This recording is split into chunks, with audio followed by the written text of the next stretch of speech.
Kan nggak. Anda lupa kalau kalau kuburan tuh lihat ada tektonya, ada kertasnya nggak di atas kuburan kan, atau ditancapin bendera lah. Di utara tancapin bendera, selatan tuh di taruh kertas di atas nisannya. Itu kan tanda bahwa ini kuburan sudah diurus, ada yang mengurus. Nah, ini tambahin cerita, liupang lah, lempar kertas 5 warna lah, atau Cuyentang memerintahkan satu Tiongkok untuk sembahyang kubur segala macam, dan bukan. Ini dari catatan sejarah, bukan catatan mitos atau legenda gitu, ya. Jadi nggak ada hubungannya antara yang mana yang paling dekat, pintu mana yang dibuka, kecuali bulan 7. Bulan 7 itu disebut bulan arwah, itu dikaitkan dengan legenda Dewa Pintu. Sensu Ilu, bukannya Chin Siok Po Witiekyong ya.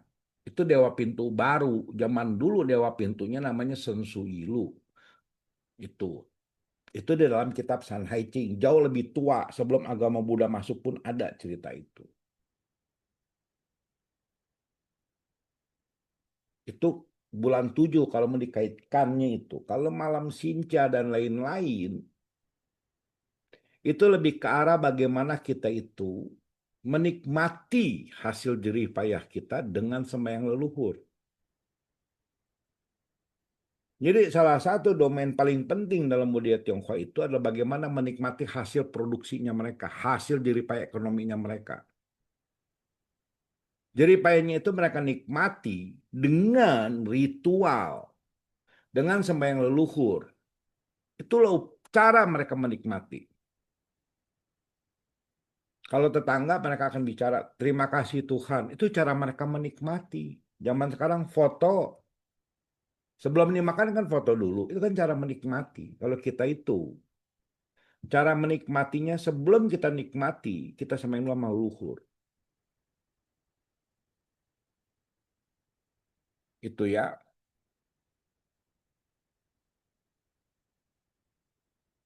Oke.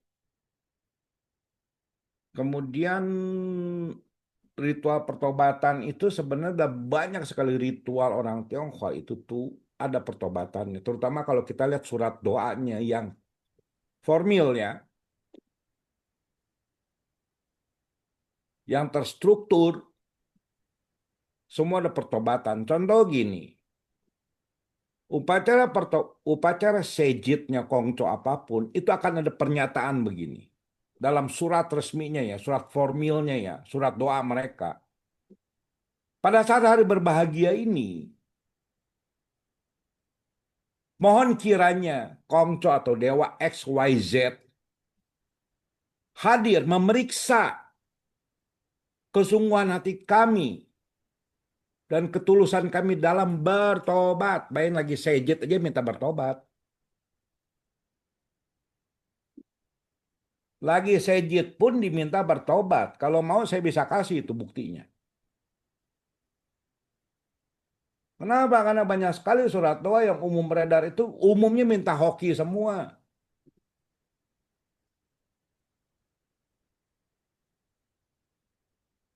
Anda boleh cek. Umumnya suratnya itu minta hoki semua surat doanya.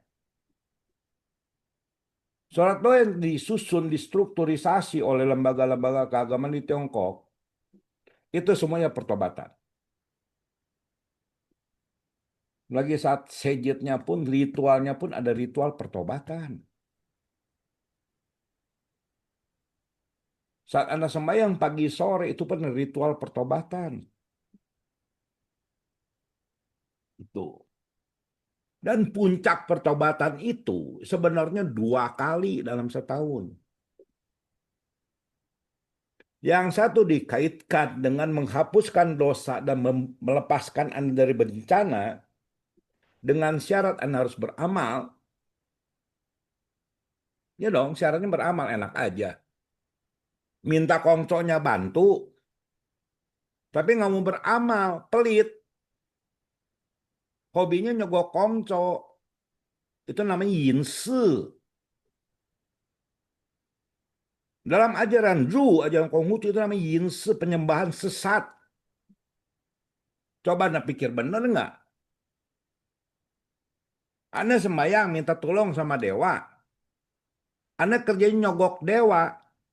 Dewa sejit, Anda kasih lilin 1000 kati, Anda potong babi 1000 biji. Tapi Anda pelit. Nggak pernah mau bantu orang. Itu namanya Yinsi, penyembahan sesat. Coba bayangin begitu. Jadi akhirnya kita punya kepercayaan ini tertawain orang kan. Kerjanya minta melulu. Dewanya bisa disogok terus. Makanya kenapa saya waktu itu bawa penyembahan sesat. Dan itu orang-orang Konghucu yang paling protes. Kenapa? Karena ajaran Zhu itu adalah bagaimana mendidik etika moral kita. Termasuk ritual pun mereka protes. Makanya kalau Anda ngomong Tridharma, cuma ngomong Konghucu ngajarin bakti aja, Anda nggak paham Tridharma.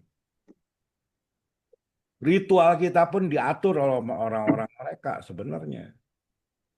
Ya, jadi pertobatan itu pegang peranan penting dalam ritual orang-orang Tridharma. Tujuannya apa? Karena kata agama dalam konteks bahasa Mandarin itu ada Tiaohua, mentransformasi diri kita menjadi lebih baik. Itu, ya. Oke, kalau untuk pertanyaan siapa nih? Li Rongya itu ada formatnya, tapi pada umumnya paling penting, paling sederhana itu saya bertobat. Tidak akan melakukan lagi. Itu yang poin penting dalam upacara dalam bulan 7 ini. Bukannya bicara arwah gentayangan dulu, bicara bertobat dulu. Yang pertama yang penting sekali. Yang kedua itu seminggu sebelum tahun baru Imlek. Itulah pertobatan terakhir Anda.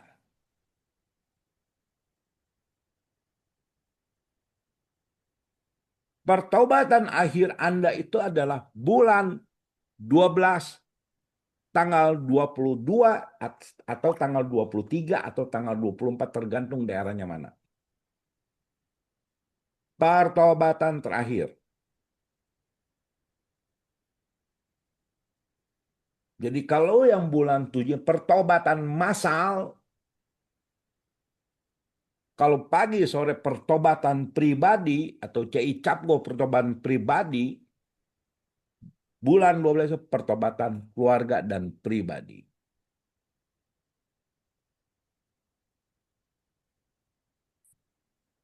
Ya, jadi nah, ini dulu yang kita lihat gitu. Kemudian masuknya agama Buddha itulah baru memperkenalkan 3 poin. Satu, Giam Loong atau Raja Yama. Dan agama Buddha itu ambil dari Brahmanisme. Namanya Yama juga sama dalam Brahmanisme. Tapi di Brahmanisme punya istri namanya Yami. Karena ada konsep pasangan. Sakti istilahnya dalam bahasa, dalam kepercayaan mereka. Gitu. Jadi ya pengaruh, kalau saya bilang pengaruh budaya India sebenarnya, bukannya agama Buddha tok gitu.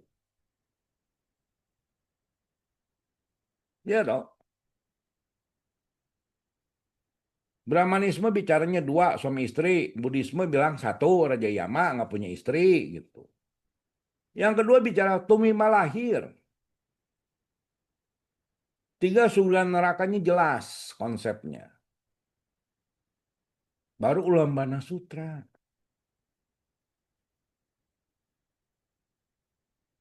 Sebelumnya ada yang sama yang Giam Loong. Sebelum agama Buddha. Kan nggak ada. Kenapa? Karena di sini bicaranya penolongnya itu Tikuan, penguasa bumi. Akhirnya digeser sama Tasi, Kuan Im, digeser sama Tai I. Aslinya ini. Jadi kepercayaan Tionghoa ngalamin pergeseran juga wajar gitu. Apa benar Tasinya nolong ya nggak? Apa Tikuan nolong kita nggak tahu. Yang jelas kita melakukan yang terbaik. Dan ingat, dalam konsep surat doa orang Tionghoa itu, nama dewa nggak pernah disebut. Di awal surat doa mereka tidak pernah menyebut nama dewa. Oh, Kuan Kong yang sakti. Tidak ada. Kenapa? Karena mereka percaya dewa-dewa mereka itu manifestasi dari sifat-sifat alam semesta. Karena itu dalam surat doa tidak pernah menyebut Tuhan. Tidak. Mereka tidak disebut nama Kuan Kong pada saat awalnya. Mereka akan menyebut awalnya itu adalah, misalnya kalau untuk doa Kuan Kong, cahaya keadilan menyinari dunia, kesetiaan, bla bla bla bla bla. Itu, ya. Jadi dari situ udah ada konsep mengenai manifestasi sifat alam semesta yang menubuh kepada figur-figur tertentu. Barulah disebut figurnya. Siapa? Misalnya yang tadi itu ada namanya Kuan Seng Tijin ataupun Kuan Kong. Jadi sebenarnya kalau kita mempelajari filsafatnya, mempelajari agamanya, kepercayaannya, mereka nggak akan peduli.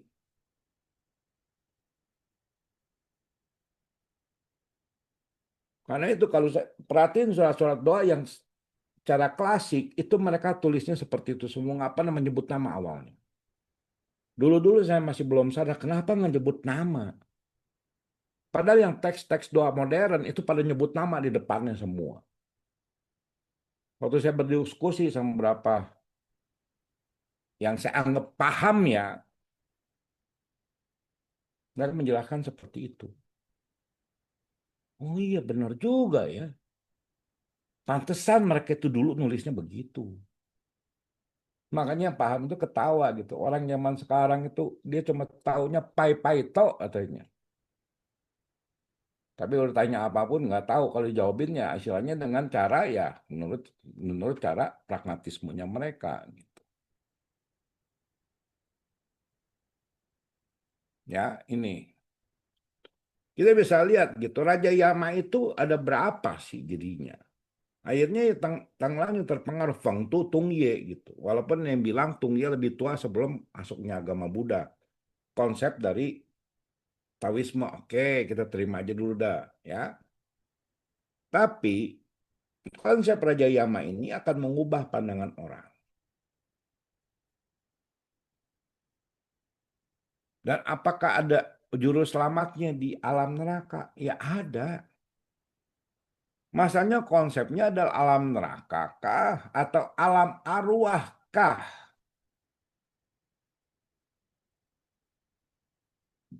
Itu. Apakah mereka itu ada satu lokasi yang benar-benar rawan atau mereka itu ada sekelompok masyarakat seperti di antara kita yang hidupnya kelaparan kan banyak. Jadi konsep nerakanya juga dilihat gitu, apakah penuh dengan siksaan atau enggak gitu. Atau itu satu alam,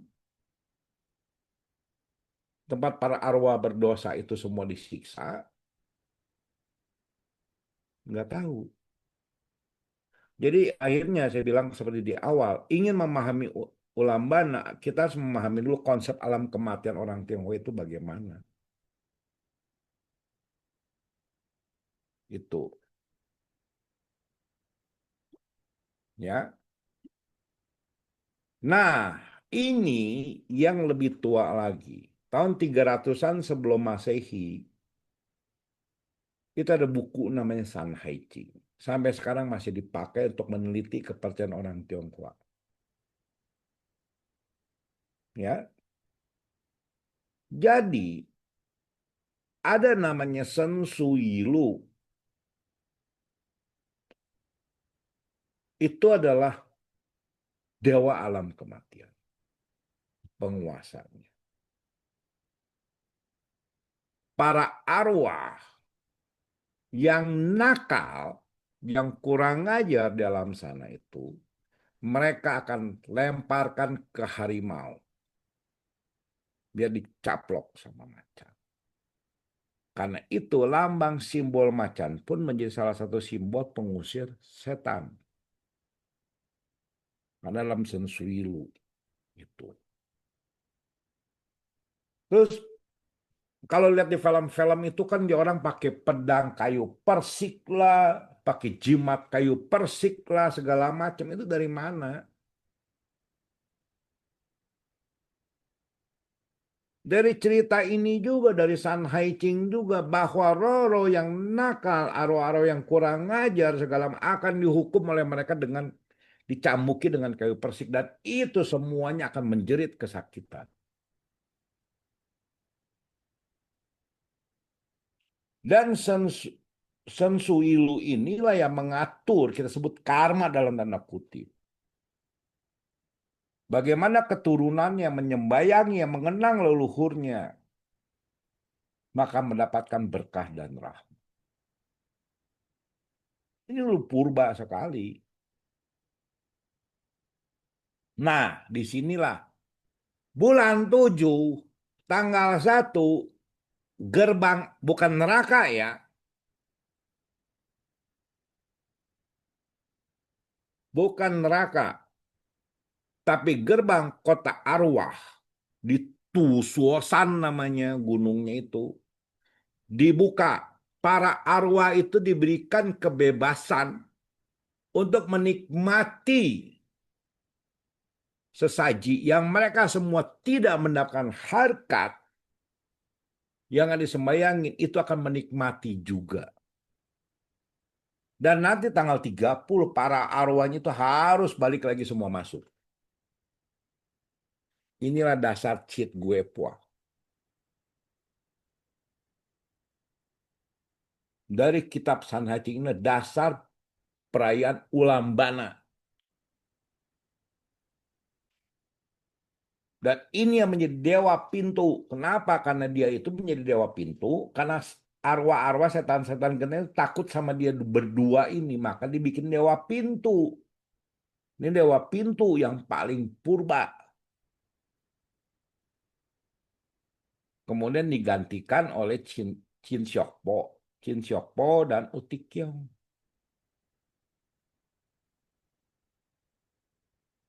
Itu.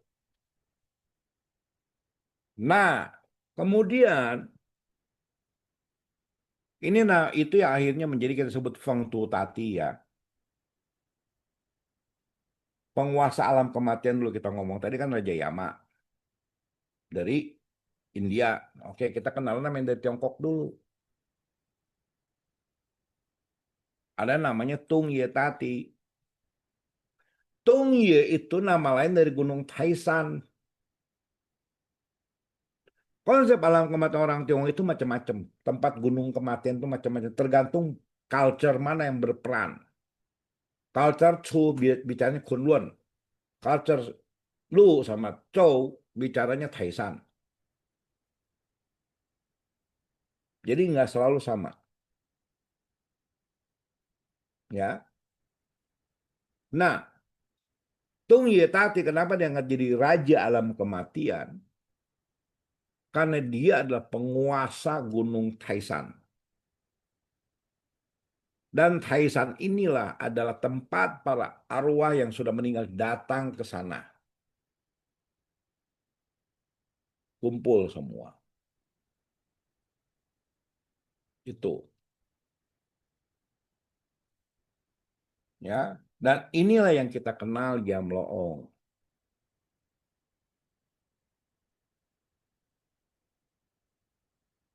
Jadi bayangin nggak? dalam satu kepercayaan saja dalam orang Tionghoa sekalipun itu ada ragam,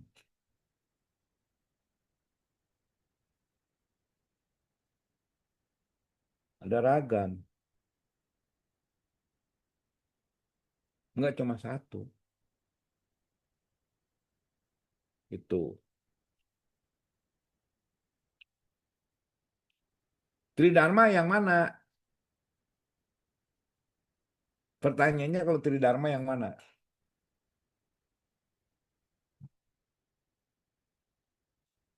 Ini tahu, ini juga tahu, tapi tahu yang mana? Ini juga bisa juga bisa pakai.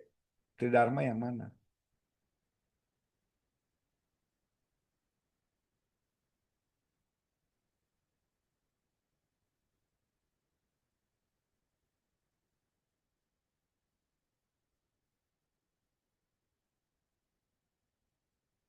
Tridharma yang mana?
Saya anjurkan, kalau Anda merasa Tridharma dan Anda itu pastinya akan berpatokan kepada budaya Tionghoa, ambil ini.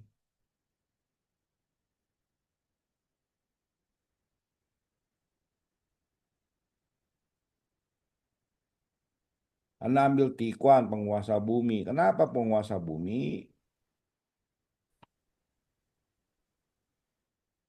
Kenapa penguasa bumi diambil?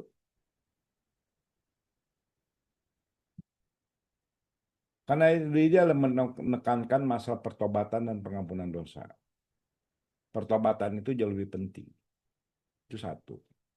Kedua, itu diterima oleh Tao, Buddhisme maupun Konghucu. Pasti terima itu namanya Sankuan.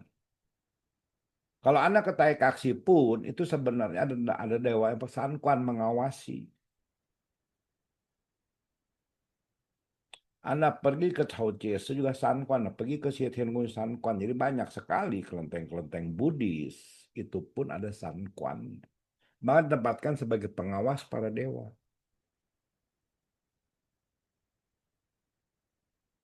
Sankuan itu udah lepas dari Dewa Tao.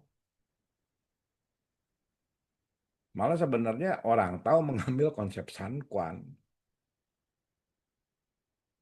Gitu.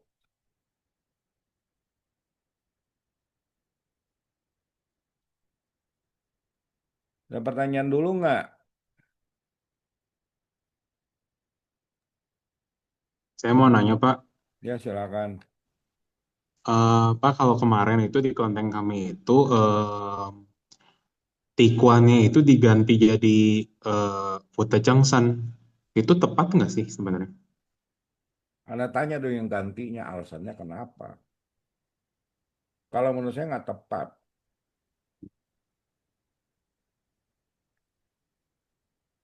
Begini, kalau kita melihat prosedur orang alam kematian itu melapor kepada Tutikung. Ya. Tapi Tutikung itu dalam tanda kutip itu sebagai petugas administrasi catatan alam kematian. Dia Tutikung ke Chenghuang, Dewa Kota.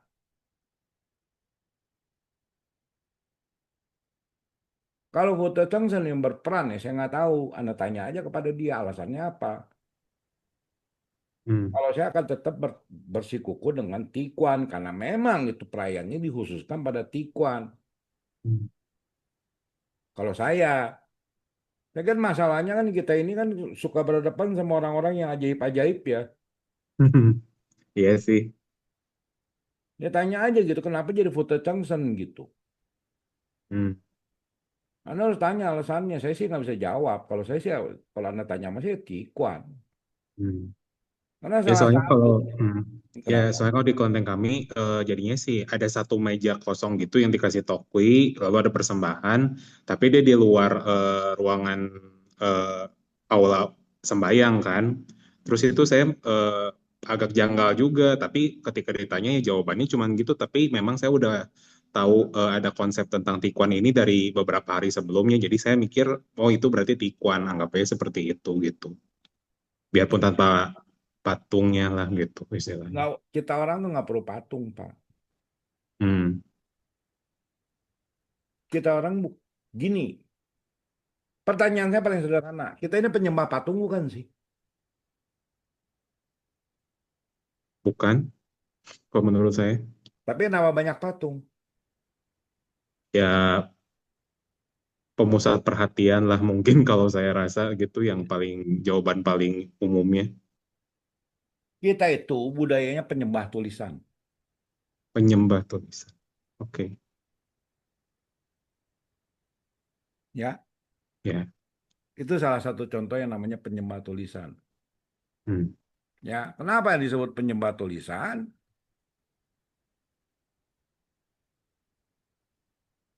Ada alasannya juga.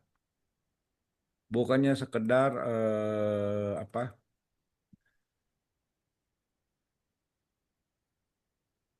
Ya kalau kita mau ngomong ya, ini jangan tersinggung nih. Kita Silakan Pak. itu menyembah patung itu semenjak masuknya Buddhisme.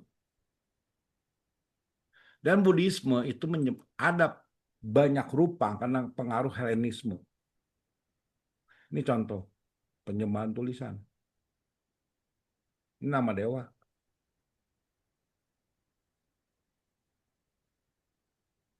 Itu nama dewa.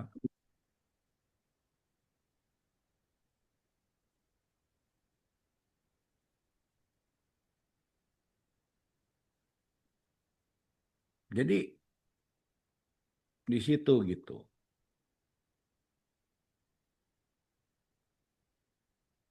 Ya, Lalu, ya. Lalu ini oke. Pak ada satu lagi. Itu sebenarnya persembahan-persembahan yang dibawa ketika upacara Cioko itu bisa nggak sih dianggap juga sebagai tebusan buat para roh-roh itu supaya mereka bebas? Itu tepat nggak sih pandangan seperti itu? Enggak, Enggak, enggak, enggak. enggak. Oh, ya udah baik. Gini, ya, apa? Ini kemarin saya udah buat filenya ini ya waktu beberapa nih, ya.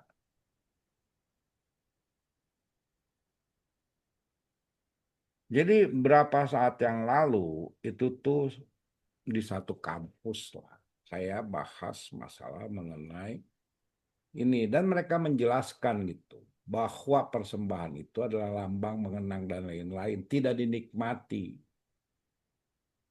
Saya tanya, dasar Anda dari mana dari kitab Leki katanya. Semua kan umumnya begitu kan? Jawabannya ya. Hmm, hmm, Makanan itu tidak dinikmati kan? hmm, Kitab Leki ini bicara ini. Ini. Anda sering sembahyang waktu dengar nggak? Sang siang. Sering dengar? Dengan lantang hmm, gagah dibacain. Terus orang-orang angkat dupa.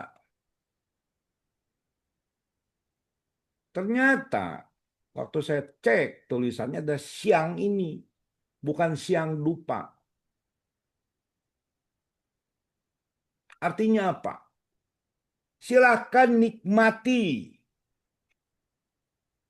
Benar apa nggak nikmati walau alam.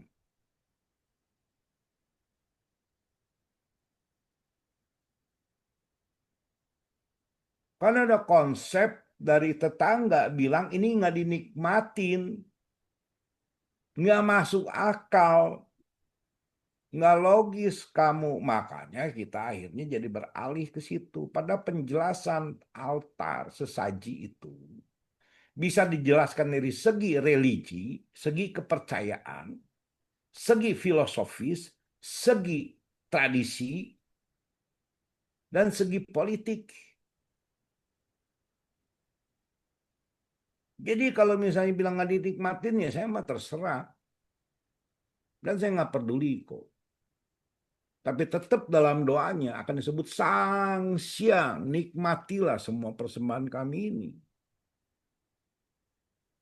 Itu termasuk untuk leluhur maupun para dewata. Dinikmati apa enggaknya walau alam. Tapi kan tadi saya katakan.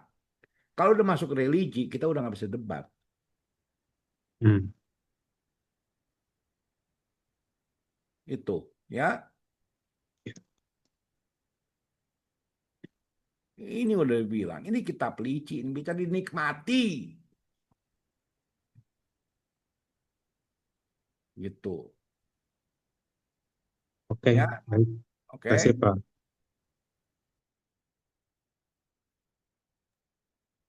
Oke, kok kemudian ada pertanyaan lagi, kok Agian. Yang pertama dari Ibu Dewi, Ibu Dewi menanyakan konsep sembayangan bulan arwah ini diawali dari para dewata yang telah ada di zaman purbakala, ataukah dari masuknya ajaran seperti Hinduisme, Taoisme atau Buddhisme, kok Agian? Begini dulu itu kan belum terstruktur.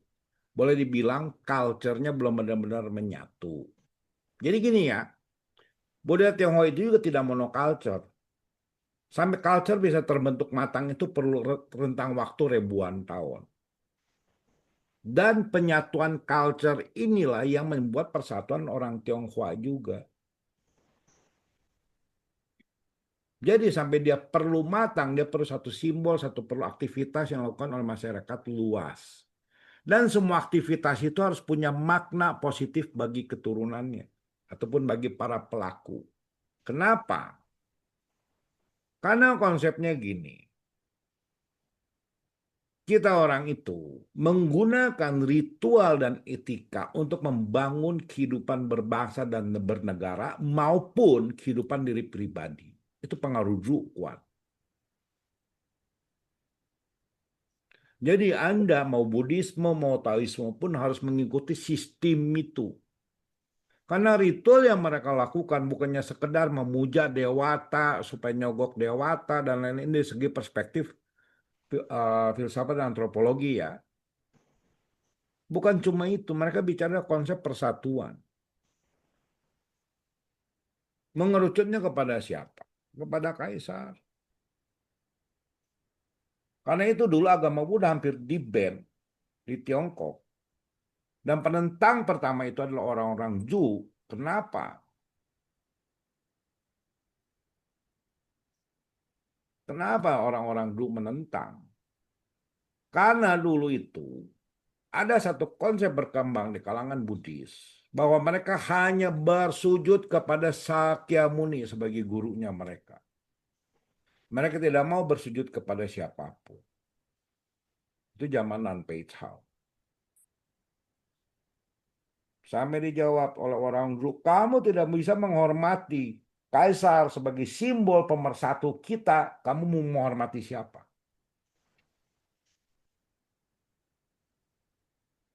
Zaman Tang kejadian lagi. Tapi Tang sudah kuat. Yo nggak mau, tak basmi loh. Kui semua. Simbol persatuan kita ini kan zaman sekarang ini kan zaman dulu itu yang namanya civic religion itu adalah simbol persatuan sebenarnya. Simbol persatuan yang dibangun oleh orang dulu itu adalah ritual kepada kaisar, ritual kepada leluhur. Itu simbol persatuannya, bukan simbol sembahyang pada Kuan Im, simbol kepada Buddha, simbol kepada Lao Tzu, sama bukan. Makanya kenapa Zhou itu disebut civic religion, karena ritual yang mereka bangun itu adalah ritual persatuan. Yo bayangkan Tiongkok kalau tidak itu udah terpecah-pecah itu. Jadi ritual yang mereka bangun itu adalah ritual, dan orang-orang dulu nggak mau ngeributin. Yo Pai Kwan Kong, Pai Kwan nggak mau tahu dia orang mah. Yang harus dipertahankan itu core-nya apa? Makanya disebut Qing Tian Fa Chu. Budaya Tionghoa itu kepercayaannya itu Qing Tian Fa Chu. Kalau diringkas jadi 4 kata. Menghormati langit dan bumi yang kita sebut Tiansen, boleh. Tichi boleh, dewata langit, dewata bumi, atau langit dan bumi. Fa Chu mengikuti ajaran para leluhur, sembahyang kepada para leluhur. 4 kalau mau dirangkum. Dan Cit Guepo ini salah satu bagian dari itu. Kenapa? Karena semua ritual harus bisa mengembangkan potensi orang. Anda mau ritual apapun, mau nonggeng, mau jungkir balik, kalau bisa memajukan diri Anda itu bisa. Tapi budaya Tionghoa bicaranya adalah bukan cuma begitu, seenak jidat gue mau bikin begini, nggak boleh. Mereka membangun satu sistem keteraturan, kesamaan. Makanya kalau Anda ke Tiongkok itu kan bakal kaget, kok semua sistemnya semua sama diatur negara semua. Memang sistem mereka begitu kok selama ribuan tahun. Jadi itu sistem yang dibangun untuk persatuan. Ritualnya untuk persatuan. Itu. Dan Cit Guepa itu yang menjawab pertanyaan Pak Susanto ya bagian dari ini, civic religion.